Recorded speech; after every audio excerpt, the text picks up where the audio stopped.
आखिर जो तांत्रिक विद्या होती है वो हम्म। क्या है, क्या महत्व है हमारे आज के वर्तमान जीवन में? आज के समय में देखो, तंत्र विद्या का उपयोग बहुत ज़्यादा है, बहुत ही ज़्यादा है, क्योंकि ये कलयुग है। आम जीवन जो हम जी रहे हैं, एक आम जिंदगी जी रहे हैं, और आप लोगों की जिंदगी में क्या डिफरेंसेस होते हैं? बहुत ज़्यादा डिफरेंस होते हैं। जैसे देखो, डरने की तो कोई बात नहीं है। भोजन किस प्रकार मतलब किस तरह का भोजन करते हैं? हम सात्विक भोजन करते हैं। जो मतलब क्या आपकी जो प्रॉब्लम्स है वो खुद ही अपने तांत्रिक विद्या से सॉल्व कर लेते हो या आपको भी कुछ चीजें करनी पड़ती हैं? देखो, हमारी कोई प्रॉब्लम नहीं है, शरीर है तो हम भी इंसान हैं। छोटी मोटी चीज़ें होती है, परंतु भोलेनाथ की कृपा से सब वही करता है, हम कुछ नहीं करते। क्या आपको किसी चीज से डर लगता है? नहीं, हमें किसी चीज़ से डर नहीं लगता, हमें तो गलत लोगों से डर लगता है। क्या आप लोगों का भविष्य देख सकते हैं? हाँ, क्यों नहीं देख सकते, बिल्कुल देख सकते हैं। महामृत्यु जाप की क्या विशेषता है? महामृत्युंजय जाप है, वो अकाल मृत्यु को टालता है। बहुत बहुत स्वागत है आप सभी का कमाल जिंदगी प्रोडक्शंस में, और मैं हूं आपके साथ साक्षी मिश्रा। आज का जो पॉडकास्ट है वो ना केवल स्पेशल होने वाला है, बल्कि आज का पॉडकास्ट बहुत ही ज्यादा पावरफुल और बहुत पॉजिटिव होने वाला है, क्योंकि इस पॉडकास्ट में आज हम जानेंगे कि शक्तियों यानी सिद्धियों का क्या महत्व है हमारे जीवन में। अक्सर हमने सुना है कि जो शक्तियां होती हैं, जो सिद्धियां होती हैं, बहुत ही ज्यादा त्याग और बहुत दृढ़ संकल्प के साथ मिलती है। और आज इन्हीं शक्तियों को समझने के लिए और इन्हीं त्याग को जानने के लिए हमारे साथ इस पॉडकास्ट में कोई और नहीं बल्कि रुद्र अघोरी बाबा हमारे साथ हैं, जो हमें बताएंगे कि तांत्रिक का क्या महत्व है हमारे आज के वर्तमान जीवन में। तो बहुत बहुत स्वागत है आपका हमारे इस पॉडकास्ट में, कमाल जिंदगी प्रोडक्शंस में। जय महाकाल, जय बाबा भूतनाथ, जय बजरंगबली। सबसे पहले तो मैं और मेरे दर्शक बहुत ज्यादा इस बात को जानने के लिए उत्सुक हैं कि आखिर जो तांत्रिक विद्या होती है वो क्या है, क्या महत्व है हमारे आज के वर्तमान जीवन में? हाँ, बहुत अच्छा सवाल किया आपने। तांत्रिक विद्या का आज के समय में क्या उपयोग है? आज के समय में देखो, तंत्र विद्या का उपयोग बहुत ज़्यादा है, बहुत ही ज़्यादा है, क्योंकि ये कलयुग है। और इसमें देखो कि तंत्र शक्ति के जैसा कोई दूसरा उपाय नहीं है। अगर हमारे घर में आजकल लोग आते हैं कि हमारे घर में कुछ चीज़ें सही नहीं हो रही है, छोटी-छोटी बातों पे झगड़ा होता है, पति-पत्नी एक दूसरे से दूर हो रहे हैं, ये सवाल हमें सुनने को मिलते हैं। तो इन चीज़ों में तंत्र क्रिया का बहुत बड़ा प्रयोग है, बहुत बड़ा इसमें सहायक हो सकती है तंत्र क्रिया, क्योंकि हमारे पास बहुत सारे लोग आते हैं। आपने जो सवाल किया, ये सवाल बहुत सारी माताएं बहनें सज्जन पुरुष करते हैं कि बाबा जी, हमें कोई ऐसा उपाय बताओ ताकि हमारा समाधान हो, हमें अपनी चीज मिले या हमारे घर में सुख और शांति का वातावरण बने। तो इन चीजों में तंत्र शक्ति बहुत ही ज्यादा उपयोगी है। सबसे जो कंफ्यूजन जो हम लोगों को आज के डेट में देखने को मिलता है, साधु, संत, तांत्रिक यानी कि जो तांत्रिक जो विद्या आती है, और मंत्र, यहाँ तक कि जो अघोरी बाबा होते हैं, क्या डिफरेंसेस होते हैं, इन्हें हम कैसे समझे, और यहाँ तक कि एस्ट्रोलॉजी, न्यूमरोलॉजी, इनमें क्या डिफरेंसेस होते हैं, बहुत ही सरल भाषा में हमारे दर्शकों को बताइए। देखो, तंत्र, मंत्र और यंत्र 3 प्रकार की क्रिया होती है। तंत्र क्रिया तांत्रिक लोग करते हैं, एक क्रिया सात्विक होती है और एक क्रिया तामसिक होती है। ठीक है ना? जो अघोरी लोग होते हैं वो शमशान की क्रिया करते हैं, और सात्विक क्रिया जो मंदिर में जो साधारण पूजा पाठ के द्वारा जो हम करवाते हैं उसे सात्विक क्रिया बोलते हैं। परंतु सात्विक क्रिया और तामसिक क्रिया में अंतर है। तामसिक क्रिया अघोरी लोग करते हैं, शमशान की भूमि में करते हैं, तामसिक चीज़ों का उसमें उपयोग किया जाता है। और सात्विक क्रिया होती है जो हम किसी भी मंदिर के पुजारी से कुछ भी करवा सकते हैं। ठीक है? तंत्र, मंत्र और यंत्र। यंत्र क्या होता है? मंत्र क्या होता है? जैसे 9 ग्रह है, 12 राशि है, 9 को 12 से गुणा करो, कितना होगा? 108। और ये 108 की माला है हमारी। ये जो हमने पहन रखी है ना, ये रुद्राक्ष की माला 108 मणिका को लेकर के माला बनती है।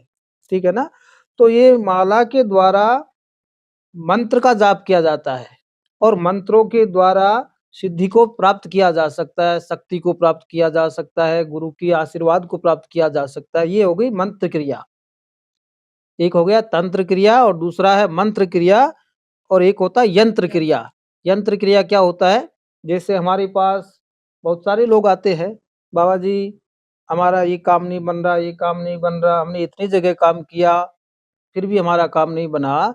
तो उन लोगों को जैसे हम ताबीज देते हैं, ताबीज देते हैं तो वो हो गया यंत्र, वो हो गया तंत्र मंत्र और यंत्र, ये तीनों ही इस चीजों में उपयोग में लिए जा सकते हैं। आपने तांत्रिक चीजों का उपयोग करके लोगों के कल्याण के लिए भी काफी ज्यादा अपना योगदान दिया होगा, यहाँ तक कि बहुत समाज बहुत में।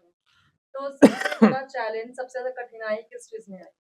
देखो हमने तो क्या किया, परमात्मा की दया है, हनुमान जी का आशीर्वाद है, बाबा भूतनाथ की कृपा है। और हम जब छोटे थे ना 4 साल के, तो हमारे माता पिता ने गुरु जी के चरणों में सौंप दिया था। संतान नहीं हो पा रही थी किसी कारण से, तो उन्होंने प्रार्थना करी माँ कामाख्या से और उनके आशीर्वाद से हमारा जन्म हुआ। तो माता पिता ने गुरु जी के चरणों में सौंप दिया और गुरु जी के चरणों में रहते हुए हमें मेरे को कम से कम 17 से 18 साल हो गए और 18 साल तक मैंने गुरु जी की पूजा करी, उनके वचनों को माना, तब जाकर के मुझे उनके आशीर्वाद से ये जो चीजें हैं ये मिली है, लोगों का काम करने का सौभाग्य मिला है। और आज तक भगवान की कृपा से जो लोग आए हैं उनका काम बना है, सच्चे दिल से, सच्ची निष्ठा से, भाव से जो लोग आते हैं और उसी भाव से हम अगर कुछ उनका समाधान करें तो कोई काम बड़ा नहीं होता, हर चीज का एक चीज़ ये समाधान भी होता जानना है। चाहेंगे, और जो हमें सोचने में बहुत ज्यादा मजबूर भी करती है, क्योंकि हमने अपने बचपन में सुनते आए हैं कि जो जो अघोरी होते हैं वो बहुत ज्यादा, मतलब कहीं ना कहीं एक डर है जब उनका नाम हम सुनते हैं, क्योंकि वो शमशान घाट में होते हैं, सबसे ज्यादा देखने को मिलता है। तो क्या एक आम जीवन जो हम जी रहे हैं, एक आम जिंदगी जी रहे हैं, और आप लोगों की जिंदगी में क्या डिफरेंसेस होते हैं? बहुत ज्यादा डिफरेंस होते हैं। जैसे देखो डरने की तो कोई बात नहीं है। ये आपने जो सवाल किया कि आम लोग अघोरी का नाम लेने से भी थोड़ा हाँ। पीछे हटते हैं, उनके मन में नेगेटिव विचार आ जाते हैं, है ना? तो ये गलत चीज है, उनकी धारणा गलत है। हम ऐसे लोगों से कहेंगे कि डरने की आवश्यकता नहीं है। हम बाबा लोग हैं, अघोरी बने किस लिए बने? भगवान की भक्ति के लिए बने ना। और किसी लोगों के हम काम आ सके, किसी के दुखों को दूर कर सके भगवान के नाम से, तो ये अच्छा काम और है ना? क्या डिफरेंसेस होते हैं, क्या क्या क्या चेंजेस देखने को देखो मिलते हैं? आम लोगों में और हमारी जिंदगी में बहुत बड़ा चेंजिंग है, क्योंकि हम देखो शमशान की क्रिया करते हैं, शमशान के घाट में रहते हैं और चौबीसों घंटे हम भगवान का ही स्मरण करते हैं। और जैसे लोग आते हैं, दुखी लोग आते हैं, तो उनकी सेवा के लिए हम हैं। और ये चीजें गृहस्थी में नहीं हो सकती ना। आप गृहस्थी में रह कर के ये चीजें नहीं कर सकते, क्योंकि हमने अपना बहुत कुछ खोया है आम लोगों के लिए, दुखियों के लिए। अब गृहस्थी में ये तंत्र क्रिया संभव नहीं है। गृहस्थी में तो देखो साधारण पूजा पाठ सब लोग करते हैं अपने अपने घर में, वो चीजें कर सकते हैं, परंतु ये तंत्र क्रिया, ये साधारण क्रिया नहीं है, ये गृहस्थी की बस की बात नहीं है। आपने जब ये रास्ता चुना, तो आपको किसी ने बोला था कि आप इस रास्ते पे चलो, या अंतरात्मा से ही आपको एक आवाज आई और आपने? देखो अभी मैंने आपको थोड़ी देर पहले बताया था कि जब हम 4 साल के थे तो हमारे माता पिता ने हमारे गुरुजी को सौंप दिया था। तो कभी ऐसा विचार नहीं आया कि वो, मतलब हम और लोगों को देख के कि इनकी जिंदगी में देखो अच्छी है? और जब शुरुआत थी हमारी, जब शुरुआत थी ना, तब नाना प्रकार के प्रश्न पैदा होते थे मन में, परंतु अब देखो कुछ वो चीजें हमने त्याग दी है, तो उस विषय में हमारा ध्यान ही नहीं जाता।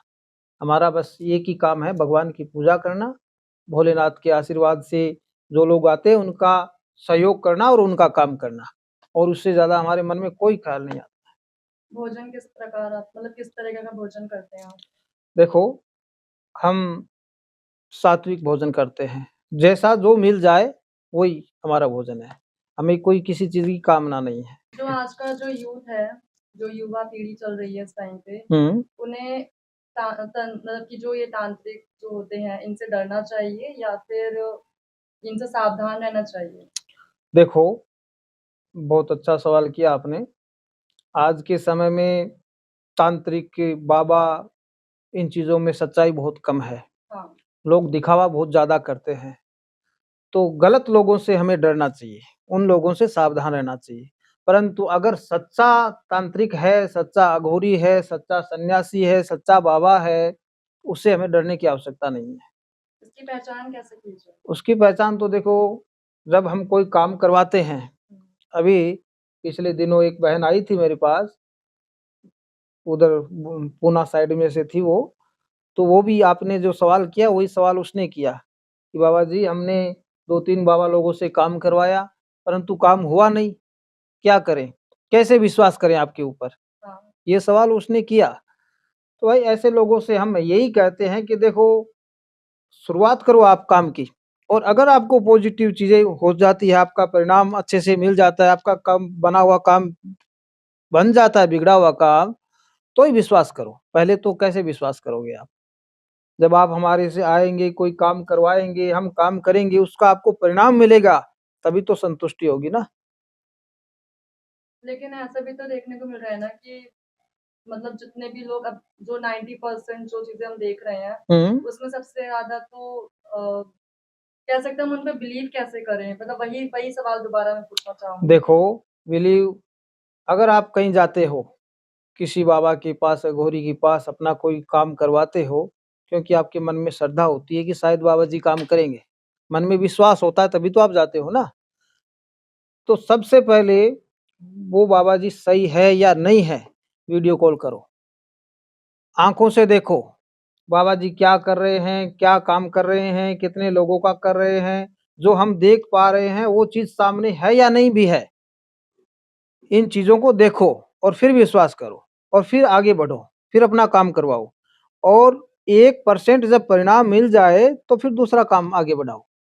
ऐसा नहीं कि आपने विश्वास किया, हमारे पास आ गए, आपका काम नहीं बना, फिर भी अपना सब कुछ लगाए जा रहे हो, ये चीज़ें गलत है। एक सवाल ये भी बहुत उठता है कि जो मतलब क्या अपनी जो प्रॉब्लम्स हैं वो खुद ही अपने तांत्रिक विद्या से सॉल्व कर लेते हो या आपको भी कुछ चीज़ें करनी पड़ती हैं? देखो, हमारी कोई प्रॉब्लम नहीं है, शरीर है तो हम भी इंसान हैं, छोटी-मोटी चीज़ें होती है, परंतु भोलेनाथ की कृपा से सब वो ही करता है, हम कुछ नहीं करते हैं। भोलेनाथ का आशीर्वाद है, हमारे गुरुजी की दी हुई शक्ति है, उनके आशीर्वाद से सब अपने आप होता है, हमें कुछ करने की आवश्यकता नहीं है। हमारे पास तो जो लोग आते हैं अपनी श्रद्धा, भाव, विश्वास लेकर के, तो हम हनुमान जी का और भोलेनाथ का नाम लेकर के और वो चीज़ें उनको बताते हैं, कुछ चीज़ें हम करते हैं, और अगर वो नियम और विश्वास से, हमारे कहने से, हमारे बताए हुए रास्ते पे चलता है, तो हमारी गारंटी है, उसका काम बनेगा, ज़रूर बनेगा। शक्तियाँ मिलने के बाद जो उसको कंट्रोल करना मुश्किल होता है? हुँ। हाँ, शक्तियाँ देखो साधारण पुरुषों के लिए नहीं है, इसमें गुरु की दी हुई आशीर्वाद होती है, सिद्धि प्राप्त करनी पड़ती है, साधना करनी पड़ती है, और ये साधना और सिद्धि करने के बाद में शक्तियाँ मिलती है। तो शक्तियाँ का देखो उपयोग और दुरुपयोग दोनों होता है। कुछ लोग दुरुपयोग करते हैं, तो उनकी वो कुछ समय के लिए ही वो समाप्त हो जाती है, और अगर हम किसी के भले के लिए इनको यूज़ करते हैं ना, तो ये हमेशा चलती रहती है, वो बढ़ती रहती है। क्या आपको किसी चीज़ से डर लगता है? नहीं, हमें किसी चीज़ से डर नहीं लगता, हमें तो गलत लोगों से डर लगता है। गलत लोगों से और गलत काम से डर लगता है, और हम भगवान से यही प्रार्थना करते हैं कि कभी किसी का बुरा ना कराए, कभी किसी का गलत काम ना करवाए। एक सवाल बहुत ही ज़्यादा देखने को, सुनने को मिलता है कि जिन लोगों को शक्तियाँ मिलती हैं, उसका कहीं न कहीं एक डेंजरस साइड भी होता है और वो साइड क्या है? देखो, तुलसी संसार में भाँति-भाँति के लोग, अनेक प्रकार के लोग हैं, और सबका अपना-अपना दिमाग है, सबका अपना-अपना बुद्धि है, विवेक है। हमें जो चीज़ मिली है, हम किस चीज़ के विषय में उसको यूज़ कर रहे हैं, तो वो अपना-अपना विवेक है। देखो, हम ये दूसरे लोगों की क्या बात करें, हम तो हमारी बात करते हैं कि भगवान के आशीर्वाद से जो अच्छाई के लिए जो मिला है, उसे अच्छाई के ही काम में प्रयोग में लेके आना चाहिए।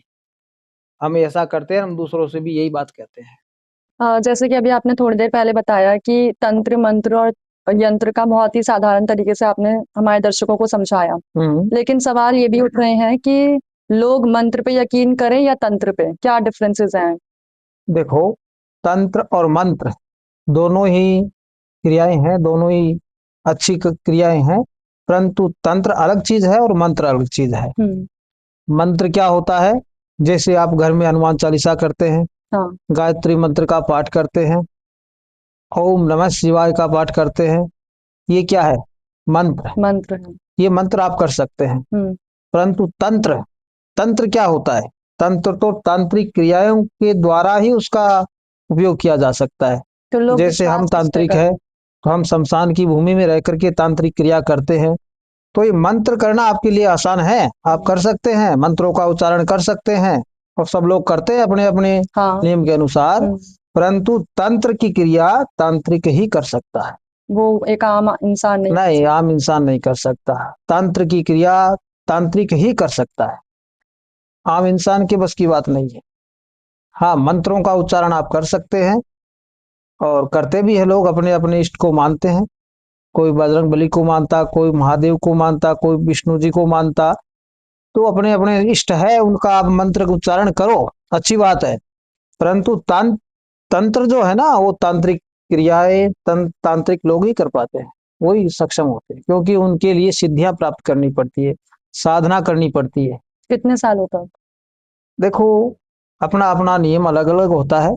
मैंने कम से कम 17 से 18 वर्ष तक मेरे गुरु जी के साथ साधना करी है, तब जाकर के हमें भगवान के आशीर्वाद से ये चीजें मिली है कि किसी का कुछ हम सहयोग कर सके। क्या आप लोगों का भविष्य देख सकते हैं?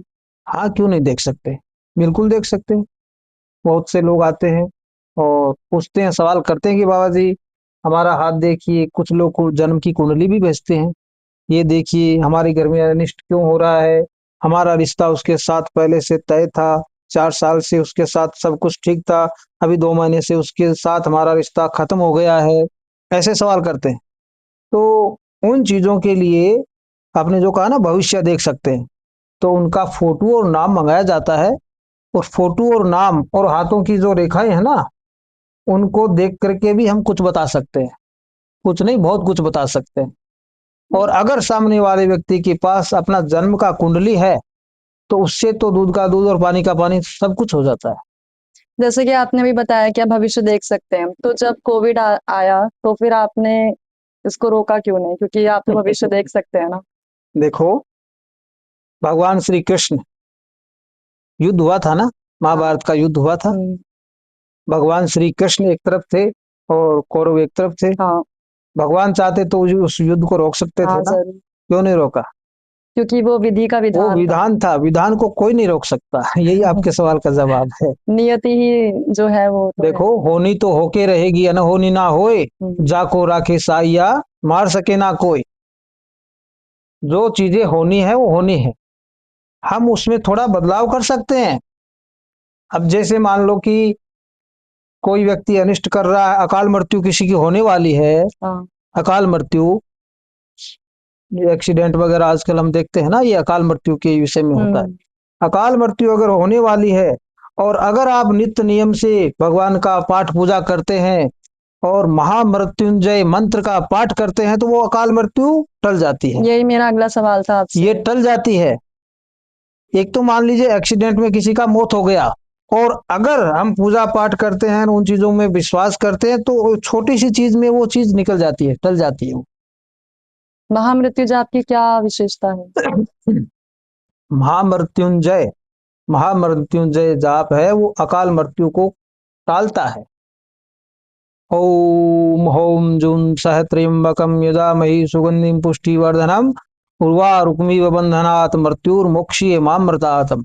हाँ, ये भगवान शंकर का अकाल मृत्यु का टालने का एक मंत्र है, जो पुरुष महिलाएं नित्य नियम से अपनी शक्ति अनुसार भक्ति करती है। इस मंत्र का एक भी जाप अगर आप रोज करते हैं, तो अकाल मृत्यु नहीं हो सकती, ये हम गारंटी से कहते हैं, ये तो हमें विश्वास है। टाल कोई नहीं सकता है। आपने कहा कि आप कोविड को टाल सकते थे, ये इसमें कोई सामर्थ्य, वो चीजें गलत है। विधि का विधान है, वो होके रहता है। फिर तो आपको ये भी पता होगा कि जो भारत की अगर मैं बात करूं तो आने वाले 5 साल में 6 साल में मतलब भारत का भविष्य क्या है? देखो, भारत का भविष्य क्या है, इन चीजों में हमें जन्म कुंडली की आवश्यकता होती है। जैसे आप आपका नाम साक्षी। साक्षी है, तो साक्षी आप तो नहीं हो, और भी तो साक्षी होगी ना, और भी तो आपके हाँ नाम से बहुत सारे लोग हैं ना।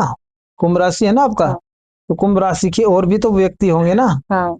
तो सबका अलग अलग होता है, सबका अलग अलग नियम, अलग अलग जन्म की कुंडली, अलग अलग ग्रह, अलग अलग नक्षत्र, गुण, चंद्रमा, ये सब मिलाना पड़ता है, तब जाकर के इन चीजों का निचोड़ निकलता है। इतना आसान भी नहीं है जितना आप सरल भाषा में पूछ रहे हैं ना, इतना आसान भी नहीं।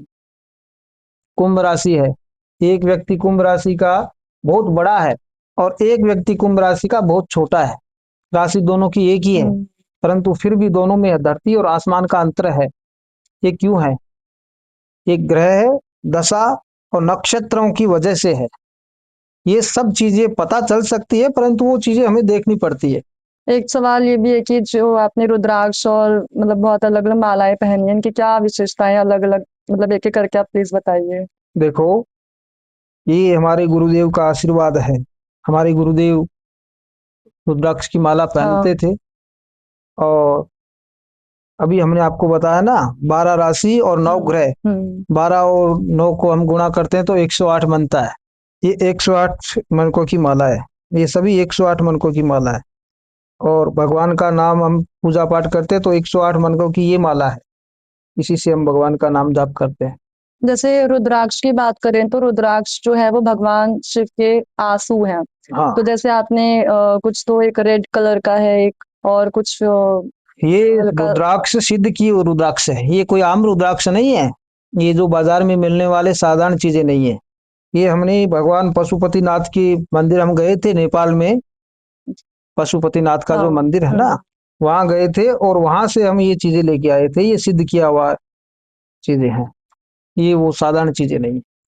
एक चीज जो पूछना चाहूंगी, लाइक मतलब जब भी हम कभी किसी साधु संत को देखते हैं तो सबसे पहला थॉट हमारे दिमाग में यही आता है कि ये हम इन पे बिलीव नहीं कर सकते, हम इन पे विश्वास नहीं कर सकते। तो कभी कोई आपको ऐसे शब्द बोल देता है कि आप जैसे दिखते हो आप हो नहीं, आप गलत काम कर रहे हो, या आपको कभी ऐसा कोई सुनने को ही मिला होगा, आपके सामने ही बोला होगा, तो आप कैसे रिएक्ट करते हो, कैसे चीजों को हैंडल करते हो? हाँ, बहुत से लोगों का ये विचार होता है और हमारे साथ भी हुआ है। क्यों? क्योंकि देखो, दुखी व्यक्ति होते हैं, वो बाबा लोगों के पास जाते हैं अपना काम करवाने के लिए, हम्म। और गलत लोगों के पास वो चले जाते हैं तो उनके साथ वो धोखा हो जाता है, छल हो जाता है ना। तो उनका विश्वास कम हो जाता है, फिर हाँ। उनको सच से और झूठ में अंतर करना बड़ा मुश्किल हो जाता है, सच्चा कौन है और हम्म। गलत कौन है ना। तो बहुत सारे लोग आते हैं, परंतु हम ऐसे लोगों से यही कहते हैं कि देखो भाई, अगर आप दुखी हो, अगर आप किसी इच्छा को लेके, अपनी कामना को लेके बाबाओं के पास जाते हैं, तो पहले उनको देखो, समझो, और फिर अपना कोई काम करवाओ। सब लोग गलत नहीं होते, 500 अंगुलियां है ना, ये बराबर नहीं है, कोई छोटी है कोई बड़ी है ना। हाँ। तो सब लोग गलत नहीं है, सच्चाई भी है, परंतु कम है। झूठ का प्रचार ज्यादा होता है, सच्चाई का कम होता है। तो सब लोग एक जैसे नहीं होते। आपके हिसाब से सोशल मीडिया ने तांत्रिक और इन सब चीजों को स्ट्रांग बनाया है या फिर खतरनाक? नहीं, अच्छा बनाया है, स्ट्रांग बनाया है। अब जैसे आप मेरे से सवाल कर रहे हैं, तो कितने माता बहनें इसको देख पा रही है? हम्म। और आपके माध्यम से कितने लोग हमसे जुड़ते हैं हाँ। कि बाबा जी, हमने यहाँ से आपका नंबर लिया और हमारा ये समस्या है, और उनका काम अगर हम कर देते हैं, भगवान की कृपा से उनका काम बन जाता है, तो इसका गलत उपयोग हम नहीं मानते। हाँ, गलत लोगों के लिए गलत हो सकता है, हम्म। परंतु अच्छों के लिए अच्छा ही होता है। अच्छा, एक चीज और है, जब भी हम तिलक लगाते हैं हमारे घर में भी, जब कोई हवन होता है तो तिलक लगता है। तो मैंने एक चीज देखी है कि एक तो माथे पे लगता है और दोनों मतलब कान पे लगाए जाते हैं, हम्म, और एक ये गर्दन पे हाँ, लगाया जाता है। क्या कारण है गर्दन पे, यहाँ पे और मतलब माथे पे? देखो, ये हमारी तीसरी आंख है। भगवान शंकर का जो तीसरा नेत्र था, ये मस्तक में था ना, हम्म। हाँ। तो वहां से ये तिलक की ये और परंपरा है। और दूसरा, एक हमारा सनातन जो धर्म है ना, हम्म। इसमें तिलक और ये शिखा हाँ। सिर पे जो रखते हैं ना, हम्म। आजकल तो लोग जानते नहीं है, हाँ, मेरे घर वो में भी चीजें नहीं रखा रखते, जाता है। परंतु पहले लोग रखा करते थे। हम भी रखते हैं, हमारे पिताजी भी रखते थे, हमारे गुरुदेव भी रखते थे। शिखा और तिलक हाँ। ये हमारे सनातन की पहचान है, और हर सनातनी को इसे गर्व से रखना भी चाहिए। हम सबको यही बात बोलते हैं। और कान पे तिलक लगाने की क्या कारण है? हाँ बिल्कुल कारण है, इसका भी कारण है। ये कोई ऐसे नहीं लगाया जाता, हमने लगा रखा है ना, हाँ। तो ये इसे नहीं लगा रखा है, इसका भी बड़ा कारण है। तो देखा आप लोगों ने, आज हमने जाना इस पॉडकास्ट के माध्यम से कि तंत्र, मंत्र और यंत्र, और यहाँ तक कि इसकी क्या विशेषता है आज के वर्तमान स्थिति में। तो ऐसी तमाम जानकारी के लिए बने रहें और देखते रहें हमारे इस खास पॉडकास्ट को। धन्यवाद।